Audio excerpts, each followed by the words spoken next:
Welcome sa zipline.com. This video ay mag-aaral tayo ng geometry, no? At ang pag-aaralan natin sa video na to ay triangle congruence, no? Isa ito sa bagong series natin at itong video na to yung pinakasimulaan natin na video. Now, kung hindi nyo pa naririnig yung term na congruence, pag tayo ay nasa mathematics or nasa geometry, ang ibig sabihin ng congruence ay same size, no? No? Congruence. Meaning same size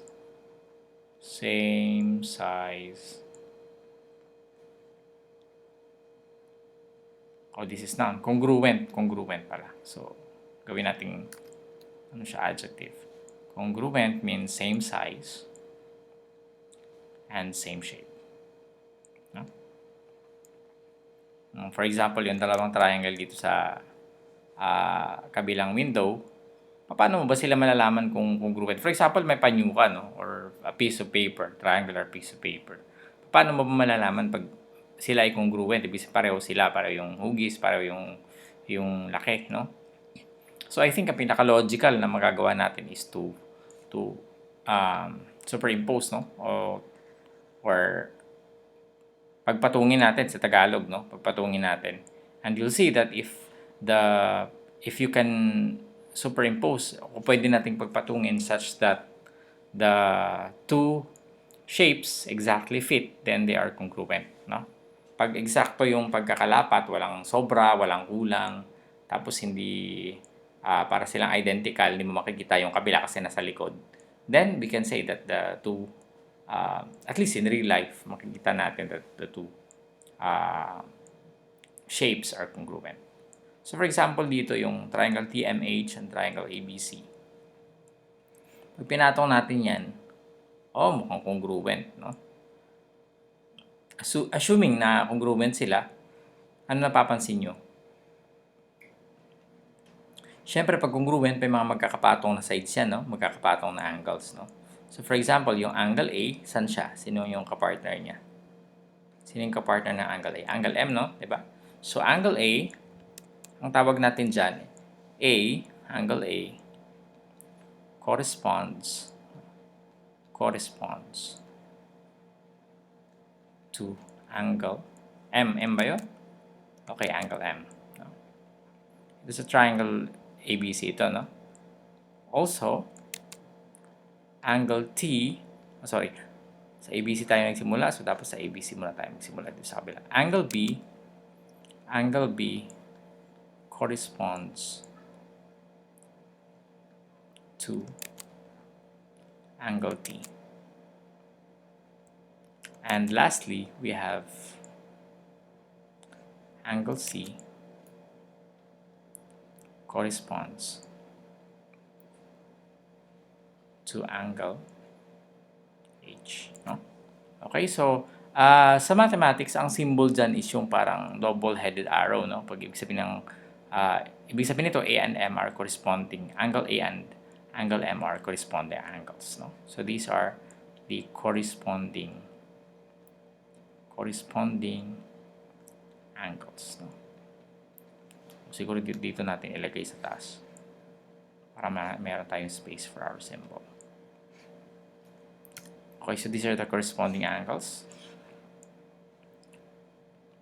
Okay, so in symbols, pag sinabi mong corresponding angles, pwede natin siya isulat as double-headed arrow, no? So pag nakakita kayo ng ganito, no, sa geometry, ang ibig sabihin ng angle A corresponds to angle M, no?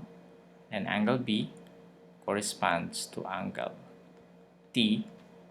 Angle C corresponds to angle H, no? Okay, so yan, no? Yung symbol ng corresponds. Of course, kung meron tayong corresponding angles, meron din tayong corresponding sides, no? Anin ba yung magkapatong na sides? No? AM or AB at saka MH. So, corresponding sides.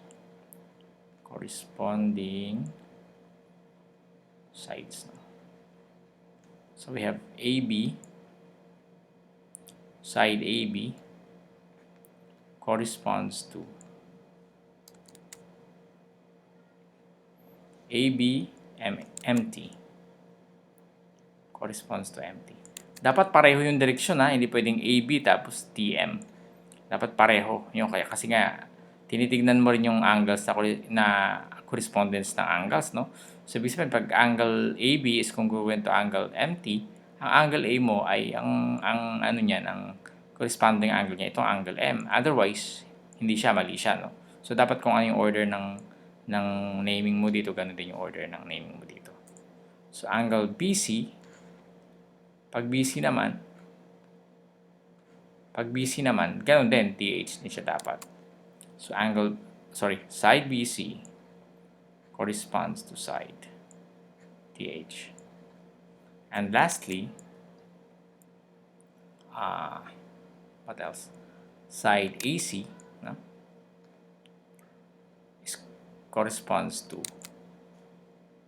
side MH. Now, kung makikita ninyo, meron tayong parang bar, no? Dun sa side. Ayan yung symbol ng side, no? So, usually, ginagamit talaga natin yan sa geometry. Pag ibig sabihin nito, segment yan. Segment MH. Yun yung side ng triangle, no? So, pag corresponding angles tsaka corresponding sides, syempre, alam naman pag pinatong natin, eksakto siya, di ba? Ibig sabihin, these are congruent angles, no? So, corresponding angles. Number one, we have corresponding angles are congruent, and at the same time also the corresponding sides, kasi magkapato nga sila, eksakto nga, di ba? So ibig sabihin congruent din sila. Sides are congruent, no? Okay?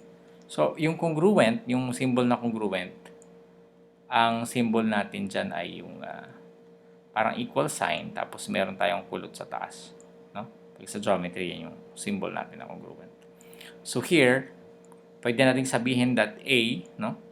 Ang corresponding sides are congruent, so A corresponds to angle A, corresponds to angle M. So therefore, angle A is congruent to angle M, no? Of course, angle B is congruent to angle T, and so on. Ganun din the sides, no? Side AB is congruent to side MT, no? And of course, alam natin that triangle ABC is congruent to triangle MTH. So triangle ABC is congruent to triangle this is supposed to be triangle MTH. Dapat tignan nyo yung order, yung A tsaka M, dapat yung magkapatong, yun yung magka-partners. Pag unang letter din dapat sa kabila, yung kapatong niya or yung corresponding point niya. Ang B tsaka T, no? Makikita niyo dito sa drawing natin, yung B tsaka T, magkasama yan. So, dapat, pag nasa gitna yung B, nasa gitna rin yung T sa kabila. Kasi mag-corresponding points yung dalawang yan, corresponding angles. And at the same time, yung H, where's H? Yung H at saka yung C magkapareho, no? Okay? So dapat tama yung order ng pag-name niyo, whatever the order dito sa kabila, ganun yung order sa kabila. Okay? So I think that's the basic, at ang pinaka-last siguro mapapansin niyo that the two triangles are congruent if and only if their vertices can be paired, no? So that siguro sulat natin yung definition ng congruent triangle.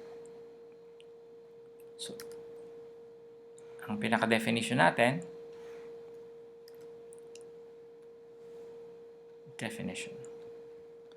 is that two triangles are congruent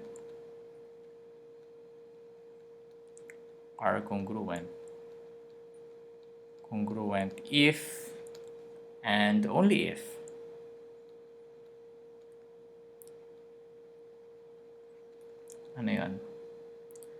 their vertices can be paired.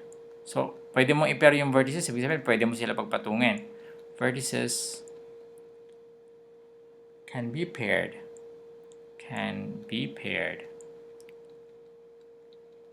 so that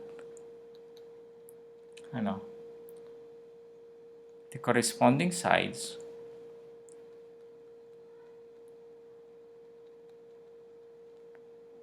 such that the corresponding sides are congruent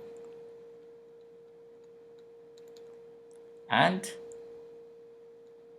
corresponding angles